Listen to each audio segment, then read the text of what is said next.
Então vamos continuar a nossa conferência. Depois da excelente apresentação e exemplo de integração de projetos, de especialidades, de intervenções, de intervenientes que o Sr. Arquiteto Vítor Mestre aqui nos apresentou e que deu corpo exatamente àquilo que nós gostaríamos que fosse abordado, Sr. Arquiteto. Íamos agora ouvir o Sr. Professor João Appleton, que também teve intervenção nas obras que foram previamente referidas. Vamos também tentar que no final possamos ter algum tempo para algumas questões que os colegas possam querer colocar aos oradores.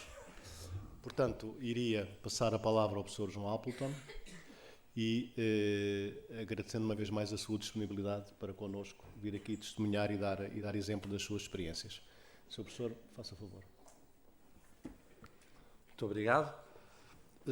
Estou de novo aqui na Ordem dos Engenheiros, com muito prazer. O Fernando Pinho passa o tempo a cravar-me para estas coisas e eu vou aceitando, às vezes distraído, e depois só quando já estou em cima dos acontecimentos é que percebo que estou novamente envolvido nestes assuntos. Depois da apresentação do arquiteto Vítor Mestre, julgo que todos entenderam como não é fácil trabalhar com o arquiteto Vítor Mestre.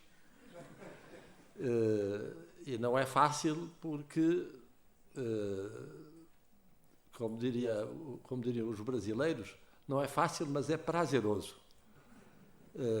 Dá muito prazer trabalhar com o arquiteto Vítor Mestre, porque ele persegue um ideal na realização dos projetos, persegue e prossegue, que tem a ver com algumas palavras e conceitos fundamentais e que me são, pelo menos, tão caros como o são a ele.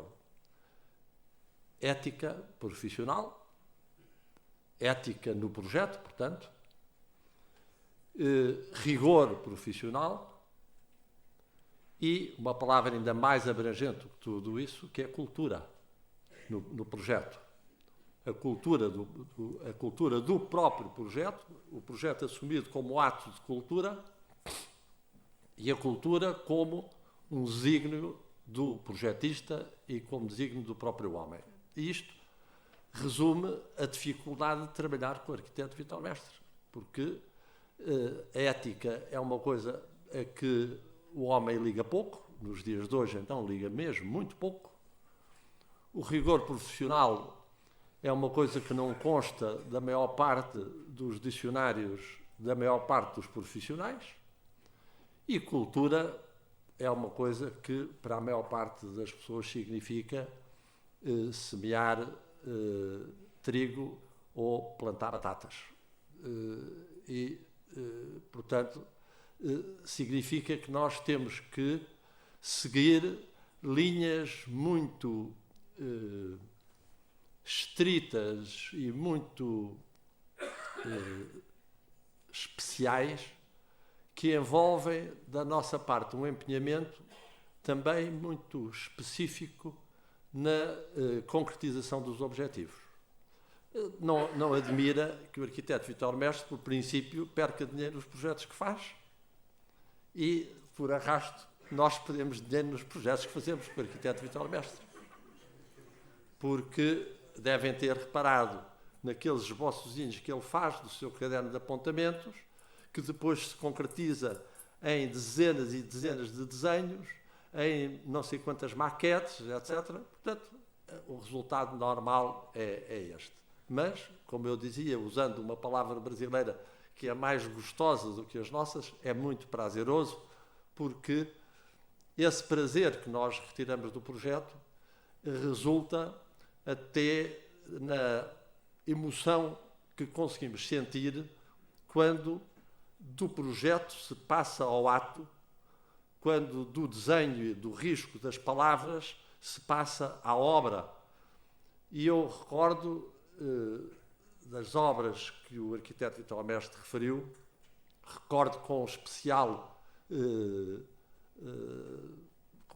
emoção até, aquilo que senti quando o Estúdio Carlos Relvas ficou pela primeira vez a descoberto depois da obra, ou seja, quando se retiraram os andaimes e eu cheguei à Golgã.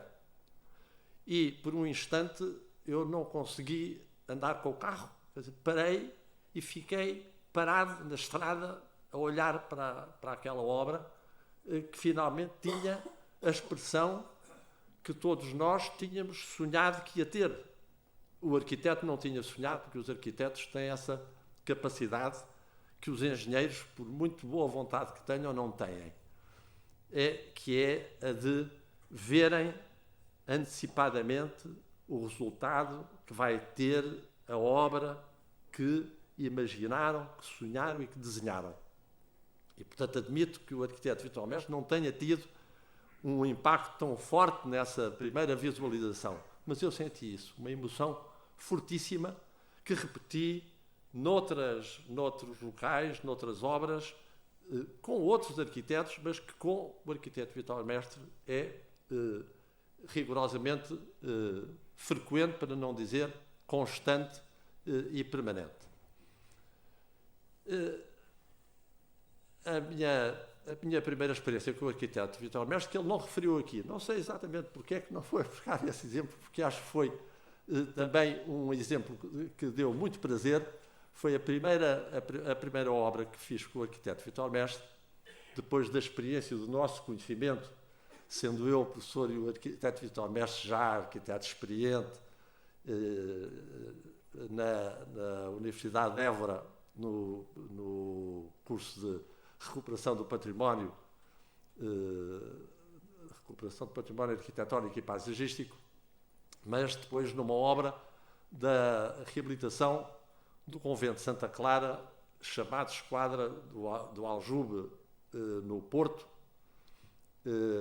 uma obra em que fizemos também uma apresentação em parceria, se lembra, e em que eu falei de uma coisa chamada estrutura arquitetónica, que dava bem a ideia de como a intervenção da engenharia estrutural se cruzava, se misturava, se confundia com a intervenção da arquitetura, e a certa altura não se sabia bem onde é que uma começava e a outra acabava. Tão íntima era a ligação e a escolha. Quem é que tinha chegado a quê? Quer dizer, e como é que se tinha chegado àquilo? Tal e qual como nós temos alguma dificuldade, não sei se o arquiteto Vitor Mestre tem a mesma opinião que eu, temos alguma dificuldade em saber quem é que na casa-estúdio Carlos Relvas, ou no estúdio Carlos Relvas, na casa-estúdio que foi estúdio e que voltou a ser estúdio, quem é que escolheu o quê e como, em que tempo, quem foi o primeiro a dizer que aquilo devia ser estúdio e não casa-estúdio, em que nós lutámos, eu e ele, pelo menos nós os dois, lutámos contra o próprio Gespar da altura, talvez Ipar e Gespar, fosse o que fosse, contra os próprios órgãos da cultura, na altura, porque achavam que era necessário recuperar uma coisa integrando toda a história, e nós lutávamos por aquela realidade única que era a verdade de uma criação que um incidente fortuito, digamos assim, tinha transformado noutra realidade que tinha um caráter para nós apenas temporário. E eu confesso que já não sei se partiu do arquiteto Vitor Mestre, se partiu de mim, se partiu dos dois, se nos lembrarmos ao mesmo tempo, se algum de nós teve aquela lampadazinha que o professor Pardal costuma ter quando tem uma ideia. Não sei, terá sido o arquiteto Vitor Mestre, terá sido eu, fomos os dois ao mesmo tempo, batemos cabeça contra cabeça. A verdade é que essa espécie de simbiose que acontece com muita frequência nas obras surge desse trabalho conjunto que é fruto de um entendimento em relação a uma atividade em que os arquitetos normalmente têm dificuldade de se rever. O arquiteto com muita frequência, precisa de deixar não só uma impressão digital na sua intervenção, mas precisa deixar uma enorme pegada, e a seguir à pegada tem que deixar o corpo inteiro como marca da sua intervenção. E eu recordo-me que há uns tempos escrevi um artigo, numa altura em que escrevia para um jornal digital, em que me convidaram, uma revista digital, escrevi uma coisa chamada a reabilitação silenciosa. O arquiteto Vitor Mestre é, do meu ponto de vista, um dos melhores intérpretes dessa reabilitação silenciosa, isto é, em que o arquiteto, na reabilitação, não procura introduzir, sobretudo, a sua marca, o seu cunho, embora ele fique lá profundamente impresso. Procura, sobretudo, fazer realçar as características do objeto construído, historicamente valioso, simbolicamente valioso, arquitetonicamente importante, relevante. Viram na Casa de Estúdio Carlos Relvas, que se tornou estúdio, a intervenção no estúdio propriamente dito foi praticamente ir atrás da linha original do projeto, representada pela sucessão, sobretudo, de fotografias originais feitas pelo próprio Carlos Relvas, e esconder assim a originalidade do projeto do próprio arquiteto. A sua criação, digamos assim, mais visível, está quase toda escondida, está subterrânea, está por debaixo de um edifício que depois caminha como uma mina por baixo de terra para emergir pontualmente debaixo do edifício para conseguir um mínimo de climatização para esse edifício. Mas a intervenção, se nós olharmos, praticamente conseguimos rever a cores as fotografias do Carlos Relvas a preto e branco. E essa mesma ideia de fazer passar despercebida a intervenção da arquitetura, aligeirá-la, não prejudicar a leitura do monumento, a leitura do monumento não entendido na sua significação tradicional, mas do monumento enquanto peça arquitetónica relevante. No caso do Liceu Passos Manuel, que é encolher, esconder na zona do visível a nova intervenção, muito volumosa, mas escondê-la de tal forma que o edifício primitivo, aquele colégio convento, aquele nitidamente um colégio parecido com os colégios do período em que as ordens religiosas dominavam o ensino, portanto um colégio com duplo claustro ou duplo pátio, muito claramente ainda de âmbito semelhante aos colégios dos jesuítas, por exemplo, muito parecido ainda em termos do seu desenho. Esse edifício aparece com toda a sua dimensão, com todo o seu esplendor, e a obra dificílima, extremamente complexa, volumosa, eu diria quase em certos aspectos gigantesca, em dimensão comparável com a do próprio edifício, está escamoteada, está quase escondida, e mesmo a parte visível é quase feminina, se me perdoam a comparação, é quase feminina pela sua ligeireza, quando comparada com aquela massa mais musculada, mais bruta, que é o edifício primitivo do Liceu. Eu não sei se me estou a meter em áreas de que não devia falar, como engenheiro já estou, enfim, às vezes pareço mais filósofo e poeta romântico do que outra coisa, do que engenheiro, mas enfim, conforme o arquiteto se mete em caminhos de engenharia, eu também acho que posso fazer umas incursões um bocado marginais à minha área das estruturas, mas é aquilo que eu sinto. E é um aspecto extremamente importante, porque isso relaciona-se com o que o arquiteto Vítor Mestre disse acerca do essencial num processo de reabilitação, que é o modo de funcionamento das equipas pluridisciplinares. Isto não é só para as obras de reabilitação, mas nas obras de reabilitação é absolutamente essencial. Porque numa obra nova, aquilo que há que cumprir, sobretudo, são alguns ditames da estética. Admitamos que havia uma comissão de estética, como antigamente existia, para avaliar se as coisas são bonitas ou feias, mas até dizem que quem feio ama, bonito lhe parece, e, portanto, qualquer coisa naturalmente pode servir. Mas, sobretudo, vai-se atender aos interesses do dono da obra e aos regulamentos, leis, posturas municipais, etc., para saber aquilo a que se pode chegar. Na reabilitação, há algo que sobrepõe a tudo o resto, que é o elemento construído, o elemento edificado, que é aquilo que se sobrepõe até aos próprios interesses dos proprietários, dos donos da obra, etc. O programa, que é aquilo que habitualmente domina a intervenção dos arquitetos e dos engenheiros, o programa tem que se adaptar ao edificado e não o contrário. E por isso se compreende que no caso do convento dos Capuchos, designadamente o convento dos Capuchos, daqueles conventos na Rábida, julgo que aquilo é a Rábida, é na Serra da Rábida. Serra dos Gaiteiros.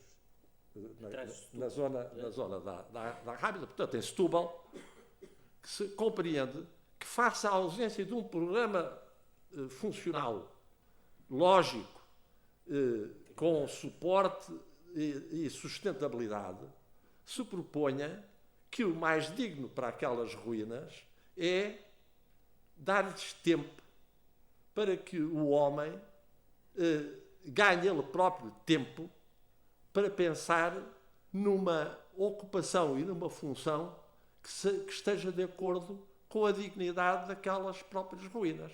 E um dia, talvez daqui por 20 anos, ou por 25 anos, ou por 15 anos, a Câmara de Setúbal, ou outra entidade qualquer, tenha, então, uma finalidade relevante, que não seja construir uma coisa qualquer para a qual depois não há fim,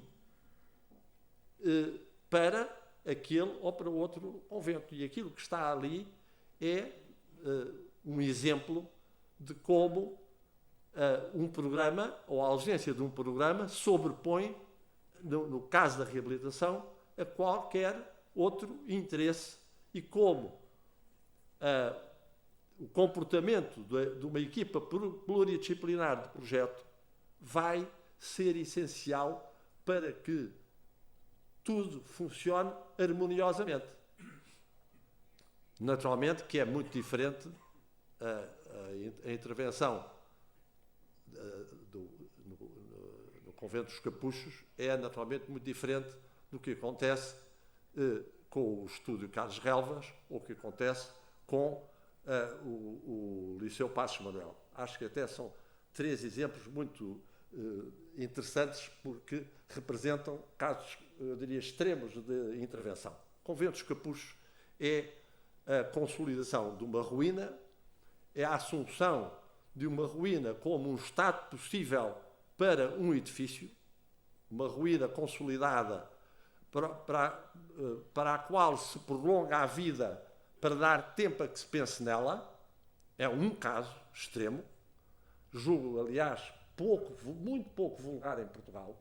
É uma situação que habitualmente só se usa para ruínas arqueológicas, portanto, eu diria, do tempo dos romanos para trás. Portanto, é bastante invulgar, pelo menos. Se não for original, é invulgar. Mas é um caminho muito interessante para não se desperdiçar dinheiro, que é muito caro. O caso do Estúdio Carlos Relvas é também um caso extremo, porque é uma situação muito rara de reversão histórica de um edifício que foi uma coisa para passar a ser outra e que, por teimosia e por pressão de um grupo de projetistas afincadamente convictos da sua razão, voltou a ter a sua forma original e a aproximar-se das suas funções originais, embora atualmente seja mais um museu do que um estúdio, mas na verdade é um museu que podia ser um estúdio. Nada impedia que ele voltasse a ser naquele grande salão envidraçado. Ele podia perfeitamente voltar a ser um estúdio igual ao que o Carlos Relvas... Aliás, podiam fazer-se lá umas sessões... era bem interessante, umas performances feitas pela Câmara da Gauguin, umas performances com artistas contemporâneos a fazer fotografia naquele estúdio. Não vou sugerir isso ao Presidente da Câmara, porque achava certamente que eu era maluco, mas acho que seria bem interessante, porque era apropriado para isso, não tenho dúvida. Mas é também uma situação extrema. O Liceu Passos Manuel é uma situação mais banal em termos de intervenção de reabilitação. Mas é uma intervenção banal em que o cruzamento da experiência dos projetistas e, no caso concreto, das estruturas com a arquitetura. E isso aconteceu entre a arquitetura como coordenadora dos projetos e as outras especialidades, mas, no meu caso concreto, com as estruturas, a interação que houve permitiu uma coisa absolutamente notável no caso do Liceu Passos Manuel. É que houve uma intervenção no edifício principal, houve uma intervenção mais pesada no corpo de ligação entre o edifício principal e aquele pequeno edifício dos laboratórios, porque o corpo de ligação tinha uma patologia muito relevante, porque um tubo de esgoto fraturou-se com o assentamento de fundações e esse edifício foi, digamos, desmontado, e esse corpo de ligação foi desmontado e feito novo, o que facilitou também a escavação. Mas, de resto, o que houve foi uma construção de pisos intermédios, que, aliás, visualizavam em algumas das fotografias que o arquiteto Vitor Mestre mostrou, e que foram concebidos com pavimentos mistos de aço-betão, que foram aproveitados pela engenharia para fazer o travamento e a cintagem do próprio edifício. E, como consequência disso, dado que a geometria do edifício era altamente favorável, porque é um edifício com dois eixos de simetria bem definidos, porque tem dois pátios completamente simétricos, portanto, com dois eixos de simetria completamente bem definidos, o que verificámos foi que não houve necessidade de introduzir praticamente nenhum reforço sísmico para garantir a satisfação das exigências regulamentares em relação aos sismos, concretamente do Eurocódigo 8. Isso é uma coisa absolutamente notável, pensando que se trata de um edifício cujo projeto começou ainda no século XIX, embora o edifício tenha sido concluído um ano depois do Liceu Camões, cujo projeto começou em 1910 ou 1909 e foi inaugurado menos de 2 anos depois, dada a forma como trabalhava o arquiteto Ventura Terra. Isso foi possível, não teve todos os precalços do Liceu Passos Manuel, mas é absolutamente notável como uma concepção daquele edifício com duplo claustro, fechado, com dois eixos de simetria bem definidos, permitiu, em conjugação com as escolhas de arquitetura, ter uma solução estrutural extremamente equilibrada, muitíssimo económica, porque se dispensaram grandes soluções de reforço. Não foi necessário fazer reforço de fundações do edifício primitivo, porque as fundações, aliás, no edifício primitivo, gastou-se uma grande parte do orçamento previsto inicialmente, porque as fundações foram a mais de 7 metros de profundidade, eram fundações maciças de grande expressão, e há fotografias, aliás, que mostram isso, com o rei Dom Carlos, muito pequenino, no topo das fundações. Mas essa conjugação da solução arquitetónica, a integração dos pisos, o aproveitamento desses pisos como solução de travamento para a própria estrutura permitiu uma solução globalmente favorável do ponto de vista da ação sísmica. E isso, por exemplo, por oposição ao projeto que fizemos, embora não esteja ainda implementado, está outra vez a ser feito, para o Liceu Camões, como é um edifício que tem um eixo de simetria, mas tem uma planta em E, é um edifício com problemas sísmicos gravíssimos, para o qual precisamos de um reforço sísmico muito violento. E mesmo com um reforço sísmico muito violento, não conseguimos cumprir o Eurocódigo 8. Portanto, resumindo, o trabalho conjunto deste tipo de intervenções em que o arquiteto, eu não digo que se apaga, mas em que o arquiteto assume o papel de coordenador dos projetos, de condutor de uma equipa, mas basicamente o primeiro entre pares, que é aquilo que é o papel que o arquiteto virtualmente desempenha, primus inter pares, primeiro entre pares, e não a estrela que comanda um grupo de subordinados, é o primeiro passo para a garantia do sucesso do projeto. Trabalho em equipa, e o trabalho em equipa significa a colocação dos diferentes intervenientes num plano de igualdade, de capacidade de discussão dos problemas e das soluções para obter os melhores resultados.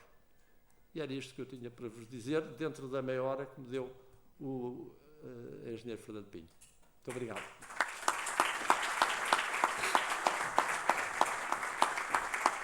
Está cumprido, Fernando Pinho. Obrigado, Sr. Professor. Eu fui ali exatamente pedir agora um microfone para podermos dar a palavra a alguns dos presentes que queiram fazer algumas questões aos nossos convidados. E, portanto, enfim, enquanto não vê o microfone, portanto, há alguém que, para já, queira colocar uma primeira questão, pode fazê-lo, porque, enfim, apesar de tudo, ouve-se mais ou menos bem, não é? Gostaria que se identificasse, nome, eventualmente instituição, empresa, enfim, a que pertence. E, portanto, penso que temos aqui espaço, antes da sessão de encerramento, para agora falarmos um pouco entre nós, desafio os próprios alunos da pós-graduação, também a fazer a sua intervenção, e, enfim, aos colegas que queiram. Tipicamente custa mais fazer a primeira pergunta, depois entra-se aqui numa. Faz favor. Meu nome é António Fibolé, sou engenheiro civil, estou a frequentar o curso de pós-graduação na Faculdade de Ciências e Tecnologia. A minha pergunta era para o arquiteto.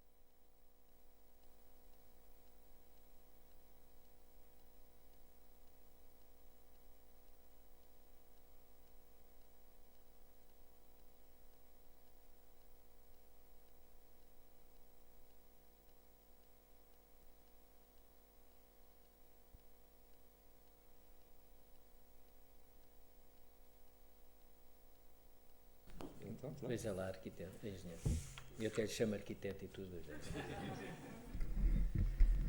É uma pergunta muito pertinente e muito difícil de ser justa a resposta, ou de ser precisa a resposta, porque a visão da sustentabilidade, como eu tentei também explicar aqui um bocadinho, para mim é cruzada entre a sustentabilidade económica, a ambiental, a social, não é? São as três articuladas, considero que são a base da verdadeira sustentabilidade. Quando elas são usadas individualmente, tendem a não ter o impacto que realmente deveriam ter. A sustentabilidade económica que tentámos ter no convento, por exemplo, foi exatamente a de prevenir o dono de obra que não deveria construir aquilo que não era necessário. Não deveria gastar dinheiro, pura e simplesmente, não é? Portanto, é uma ideia um pouco peregrina, mas é mesmo sincera. Lutamos, eu em particular, para conseguir explicar que não serve de nada lançar dinheiro para um edifício naquele estado quando não se sabe o que é que se quer usar. Portanto, isso é uma base de entendimento que o dono de obra tem que estar consciente, e penso que compete aos técnicos, sejam eles arquitetos ou engenheiros, em esclarecer o dono de obra daquilo que vai ser o seu caminho das pedras, o seu martírio no presente da obra e no futuro da sua manutenção. Portanto, os edifícios prolongam-se muito para além das obras e isso é o grande esquecimento. É que as pessoas têm dinheiro para a obra e depois não têm dinheiro para os manter. O primeiro exemplo é o Estado, não é? Que nunca se preocupa em ter uma verba cíclica para fazer a manutenção dos edifícios. A sustentabilidade ambiental é também, naturalmente, quando se está a produzir os projetos, ou quando se está a preparar um edifício para a obra, é ter em consideração de onde é que vêm os materiais escolhidos. E isso cruza-se com a economia também. E, portanto, se nós estamos num sítio, numa determinada região, numa determinada localidade, em que há pedreiras com determinadas características, e mesmo assim achamos por uma razão qualquer da vaidade à mais séria, que devemos de ir comprar pedras aos chineses, por exemplo, não é? É algo que é contraditório desses princípios. Eu continuo a ser do âmbito dos projetistas que se deve esclarecer o dono de obra, que isso tem determinados custos e que tem pegada ecológica, enfim, tudo isso que está na moda dizer, mas que para mim não é uma questão de moda, é uma questão de integração de princípios éticos, porque acho que isso é basilar na nossa postura da ética, daquilo que é o nosso comportamento enquanto cidadãos, que se transmite também àquilo que é o nosso comportamento enquanto técnicos, porque ambas estão interligadas mais uma vez. Em relação à sustentabilidade social, porque é que fazemos essas coisas? Não é? Porque é que fazemos esses edifícios? Para que é que eles servem? A comunidade local vai beneficiar? Qual é o raio da ação de interesse das nossas intervenções, quando, por exemplo, sabemos que o país está cheio de elefantes brancos, que são precisamente edifícios que não servem para muito, quando determinada Câmara tem que ter um ginásio desportivo, uma piscina e mais um pavilhão multiusos e mais não sei quantos, e ali ao lado, 3, 4, 5, 10 quilómetros ao lado, tem que ter exatamente o mesmo, e nós perguntamos quantas pessoas tem o concelho? 20 mil, 15 mil, pois é a junta de freguesia, a minha junta de freguesia ali de Belém ou coisa no género, não é? Porque é que temos que ter esses edifícios? Mais uma vez digo, também compete aos técnicos ser capaz de, pelo menos, esclarecer o encomendador que tem essas obrigações sociais de cidadania para com o país, não é? E podem dizer assim, mas o que é que o engenheiro e o arquiteto têm a ver com isso? Eles têm que fazer o projeto, querem ganhar o seu dia-a-dia. Como o engenheiro explicou, eu sou um arquiteto sem êxito nenhum, porque do ponto de vista financeiro não sou autossustentável. Porque o meu discurso é sempre este, não é? Eu tenho ido à boleia do senhor engenheiro muitas das vezes nos projetos, porque ele atura-me, não é? Porque não é fácil de facto ter um discurso que não é negativo, mas que é sempre um discurso de base séria. Eu penso que a sustentabilidade que o senhor engenheiro fala, de convencimento de um dono de obra, quer dizer, ou se é manhoso e se diz, não quer ainda ampliar mais, não quer mais área, isso é muito pequenino, olha, veja o seu vizinho aqui do lado, tem um pavilhão. É, de facto, um discurso que eu não consigo ter. Eu penso que isso tem muito a ver com o comportamento ético de qualquer um de nós, porque eu sempre ouvi os meus mestres, que é o arquiteto Teutónio Pereira e o arquiteto Fernando Távora, sempre me disseram, Vítor Mestre, não te esqueças nunca, isso tem impressão que foi logo no primeiro dia que entrei para o ateliê, que antes de seres arquiteto, és cidadão. E, portanto, só serás um bom técnico se fores um bom cidadão. Já lá vão quase 40 anos e eu não consegui mudar. Admito que haja outros percursos, outras maneiras, e de ser sério na mesma maneira, eu não tenho a verdade absoluta. Eu só posso agradecer poder trabalhar com pessoas como as equipas que eu tenho tido a felicidade de trabalhar, que também não é fácil para um gabinete como o do engenheiro Appleton ter um arquiteto falido a trazer projetos falidos, não é? É o outro lado da medalha. Não sei se o professor quer completar. Queria dar uma nota de resposta direta. Eu julgo que nos projetos de reabilitação em geral, a questão da sustentabilidade económica e ambiental está, de certa forma, bem assumida pelos clientes, pelos donos de obra. Eles estão preocupados com isso, porque sentem que quer venham a ser os utilizadores da obra, quer venham a ser comercializadores, têm a preocupação das consequências, em relação às consequências que tem ter uma obra que não seja sustentável, porque se não for sustentável economicamente tem problemas económico-financeiros, se não for sustentável do ponto de vista ambiental, terão também igualmente problemas. A questão que eu diria, a componente sociocultural da sustentabilidade é a mais difícil de ser assumida, porque é normalmente desprezada. Eu, no entanto, tenho tido a surpresa, grata surpresa, de verificar que donos de obra privados, mesmo donos de obra privados, porque, dir-se-ia, o Estado despreza essa questão de custar mais ou custar menos porque o dinheiro é público. Não é bem verdade, porque o Tribunal de Contas hoje é uma espécie de fera que corta todos os limites e ambições que os serviços públicos têm, por exemplo, para gastarem mais dinheiro para preservar um determinado bem arqueológico. Por simplesmente, porque se disser ao Tribunal de Contas que gastou mais de 200 mil euros para preservar um resto de uma parede romana, leva uma bordoada no alto da cabeça, porque isso não está autorizado, não teve visto prévio, não teve não sei o quê e tal, que assim estão indiferentes a que seja uma ruína romana ou um bocado de uma parede medieval, seja o que for. Portanto, não é bem verdade. Mas nas obras privadas, que são hoje a grande maioria daquilo que sustenta a reabilitação, há cada vez mais, e para minha surpresa, cada vez mais donos de obra que são sensíveis a isso, e até por uma lógica de vantagens que podem vir do ponto de vista económico das vertentes socioculturais que podem cuidar. Por exemplo, ainda recentemente em Lisboa, na Rua do Arsenal, apareceu um troço lindo de muralha fernandina, de uma qualidade incomum, com uma torre pentagonal, que é a única torre pentagonal conhecida da muralha fernandina. O dono de obra foi um dos mais entusiastas defensores da preservação daquilo tudo.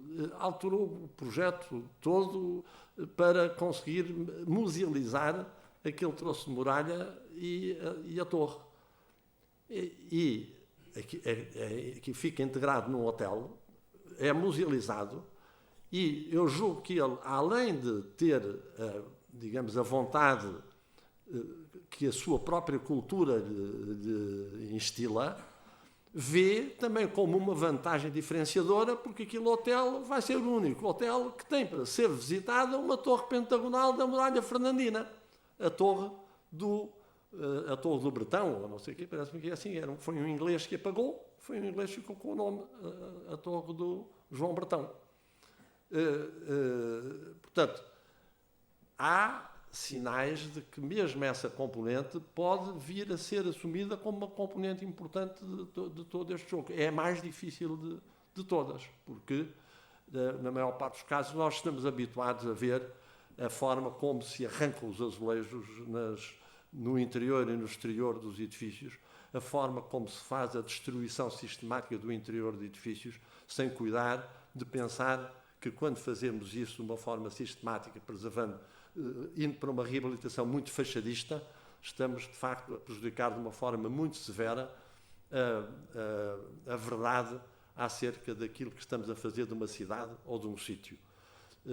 Mas há alguns sinais positivos que mostram que há uma espécie de educação que se vai fazendo. É lenta, mas existe. E há esses sinais junto dos nossos clientes, que são clientes que querem o lucro, são clientes cujo objetivo como promotores é esse, fundamentalmente.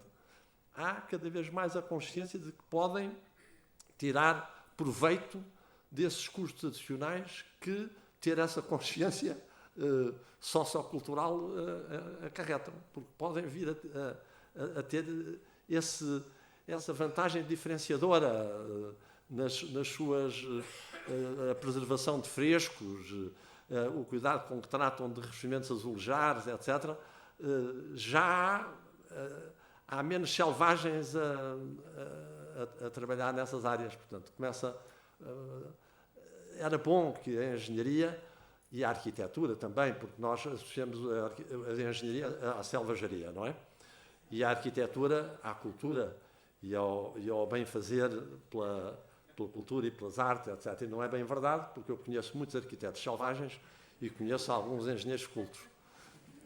E eu diria que era bom que todos nós, independentemente da nossa formação académica, fôssemos um pouco mais cultos e um pouco mais civilizados. Quer dizer, a nossa educação cívica ainda deixa muito a desejar. Portugal não é propriamente conhecido por estar no top 1, nem no top 10 da educação cívica. Continuamos a cuspir muito para o chão e a cuspir muito para o ar. Portanto, mas estamos melhor. E eu tenho sido surpreendido por essa atitude muito positiva em relação às preocupações com a sustentabilidade global, incluindo essa parcela. Porque se não forem consideradas todas as parcelas, quando se fala de sustentabilidade, como muitas vezes se faz em público, faz-se batota. O que se faz muitas vezes nas apresentações públicas, estou farto de as ver, é batota, é mentira, são aldrabices, são contas que são aldrabices. Para mostrar que esta opção é melhor do que aquela, fazem-se aldrabices, manipulam-se os números, é venda de banha da cobra. O que se faz é a venda de banha da cobra. Quando não se conta com tudo, cortam-se parcelas e, evidentemente, os resultados são aqueles que nós quisermos. Muito bem, Sr. Professor. Bom, eu queria agora, talvez, pôr à consideração dos colegas o seguinte. Portanto, eu penso que a questão que o engenheiro António Trabolé colocou foi muito abrangente, permitiu as duas respostas também de forma bastante abrangente. Evidentemente que, se calhar agora, alguns outros colegas gostariam de colocar as suas questões. Eu vou pedir a compreensão para que, de maneira a cumprirmos o nosso horário e ainda termos as duas intervenções finais, quer do coordenador do Colégio de Engenharia Civil Região Sul, quer do Sr. Vice-Presidente do Conselho Diretivo da Ordem dos Engenheiros Região Sul, se os colegas estivessem de acordo, portanto, se houver alguma questão que queiram colocar, fazem favor de endereçá-la para a ordem dirigida aos membros do Colégio de Engenharia Civil da Região Sul e, portanto, eu penso que, se os colegas também estivessem de acordo, iríamos dar por encerrada, digamos, esta apresentação de caráter mais técnico, mas agora eu gostaria também de dizer o seguinte, portanto, não, peço-vos que vamos dar mais um pouquinho, portanto, eu creio que os objetivos da conferência foram absolutamente atingidos, portanto, evidentemente que a ideia não era ensinar a reforçar uma parede de alvenaria de pedra ou uma parede de taipa ou uma fundação ou uma estrutura de madeira de uma cobertura. A ideia da conferência não era essa. A ideia da conferência era apresentar a experiência de dois, vamos dizer assim, mestres, cada um na sua área, que de facto têm muito a dizer com as experiências que têm tido ao longo do tempo. Portanto, eu acho que isso foi verdadeiramente conseguido. Penso que é justo e é correto, digamos, afirmá-lo. E nessa medida, e depois, visto que vou dar o meu lugar aos colegas que vão intervir a seguir, portanto, e nessa medida, e em meu nome e em nome do Colégio Regional Sul de Engenharia Civil, e também, se me permitem, da FCT-UNL, visto que também, enfim, nessa base também, de certa maneira, estou aqui.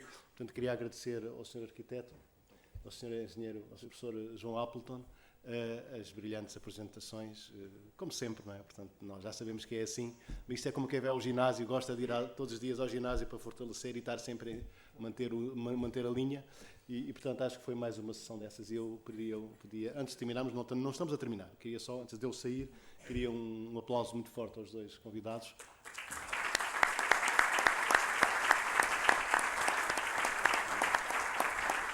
Pronto. E agora, então, antes de terminar, nós temos tido a presença entre nós dos 3 membros do Colégio Regional Sul de Engenharia Civil da Ordem dos Engenheiros, portanto, eu próprio, o seu coordenador, o Sr. Engenheiro Carlos Santos Pereira, e o Sr. Engenheiro Pedro Colunas Pereira, e também a presença do Sr.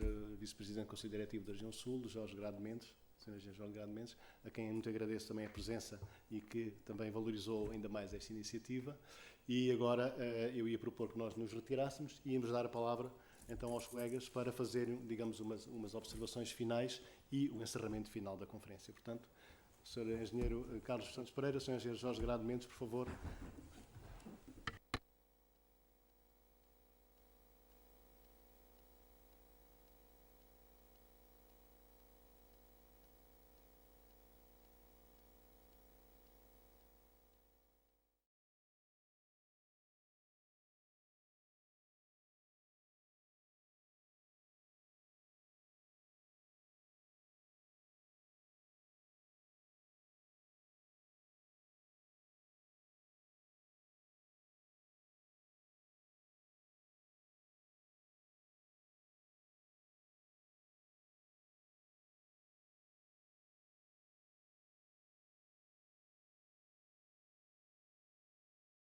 Muito breve, e é só para dizer que talvez, aproveitando a lacuna no título da conferência, visão integrada sobre a reabilitação, não está explicitado que é sobre construção. Os nossos conferencistas tiveram a gentileza de nos falarem sobre a reabilitação do homem e do engenheiro. Há sempre a possibilidade de nos reabilitarmos e sermos melhores a cada dia. Eu quero agradecer-lhes, aos dois conferencistas, pela pertinácia das suas intervenções, porque vieram-nos lembrar que, de facto, a postura do engenheiro deve ser mais do que técnica em qualquer atividade da engenharia, deve nortear-se por questões de ética, e é nesse plano que deve exercer a sua profissão. Se o fizer, estou convicto que o sucesso será muito mais fácil. E quero salientar aspectos que foram aqui referidos, que é de que o engenheiro, mais do que trazer uma contribuição técnica da sua valência, do resultado da sua formação, ele deve portar-se como um indivíduo que traz mais qualquer coisa, traz uma capacidade de diálogo com o dono da obra, com os seus colegas da equipa multidisciplinar em que está inserido, de modo a valorizar o seu trabalho e a trazer um melhor resultado para o exercício da sua atividade. E a todos quero agradecer a presença. Muito obrigado por terem vindo.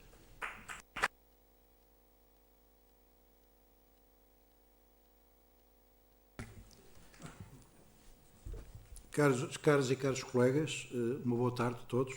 É com particular satisfação que faço hoje o encerramento desta conferência sobre um tema que me é particularmente querido e que trouxe à região sul da Ordem dos Engenheiros dois oradores e profissionais de inegável prestígio, reconhecidamente conceituados pelas inovadoras e pioneiras abordagens que têm feito na área da reabilitação urbana. Estando o mercado das obras públicas num estado de semi-estagnação e longe de poder garantir negócios às poucas empresas nacionais de construção civil que conseguiram resistir à crise pós-troika, os investimentos privados, nomeadamente na área da reabilitação urbana, asseguram hoje a maioria das oportunidades. As empresas de engenharia, os engenheiros e os arquitetos têm, pois, de estar reconhecidos aos promotores imobiliários e à iniciativa privada pelo novo fogo que trouxeram à indústria da construção civil e à empregabilidade a ela associada. Assistimos atualmente a uma grande e forte aposta na reabilitação urbana, sobretudo nas cidades de Lisboa e do Porto, o que é louvável num país onde existirão cerca de 2 milhões de fogos a necessitar de recuperação, dos quais metade se encontram muito ou totalmente degradados. No final do terceiro trimestre de 2017, foi feito um balanço da atividade do setor, tendo sido analisados diversos máximos, quer a nível de fogos transacionados, quer no respeito aos preços por metro quadrado, pelo que os promotores imobiliários, os proprietários e os potenciais investidores só podem estar otimistas. Contudo, há que estar atento às razões, à duração e à perenidade do ciclo que vivemos para que não tenhamos surpresas. Uma parte significativa dos proprietários destes fogos optam, com toda a legitimidade, pelo alojamento local, muito mais rentável, o que está a pôr em causa o mercado do arrendamento e, por consequência, o acesso à habitação pelos mais jovens e por quem tem mais fracos recursos. A oferta nos centros das cidades é cada vez menor, as rendas mais elevadas, o que está a originar um problema social que o mercado nunca regulará. Esta questão entronca diretamente nas novas políticas locais, que pareciam apontar para uma inversão do caminho que provocou a desertificação e o abandono dos centros urbanos, mas, a continuar por este caminho, iremos provavelmente ter uma solução social desequilibrada. Apesar de estarmos cientes das oportunidades de negócio que se geram em torno da atividade de reabilitação dos centros urbanos, defendemos a sua qualidade, porquanto não podemos deixar que se confundam meras operações estéticas que embelezam os edifícios e os tornam mais apetecíveis e mais facilmente comercializáveis, com o que na ótica dos engenheiros são intervenções adequadas. É neste domínio que consideramos quase que singular a abordagem que hoje aqui nos foi apresentada pelos nossos oradores e que constitui um bom exemplo do que deve ser um projeto de reabilitação do património edificado em respeito pelo contexto histórico, sociocultural, tecnológico das estruturas em causa. Assim, resta-me agradecer aos nossos oradores a forma pronta como se disponibilizaram para partilhar com todos nós a sua experiência e constitui inegavelmente uma boa prática nos diversos domínios, provando uma vez mais que a engenharia e a arquitetura são profissões complementares e que todos temos a ganhar com abordagens integradas que unam o melhor de cada um destes mundos. Termino com uma palavra de especial agradecimento ao Conselho Regional Sul do Colégio de Engenharia Civil por ter trazido à Casa dos Engenheiros um tema de grande atualidade para a engenharia nacional. Muito obrigado a todos pela vossa participação.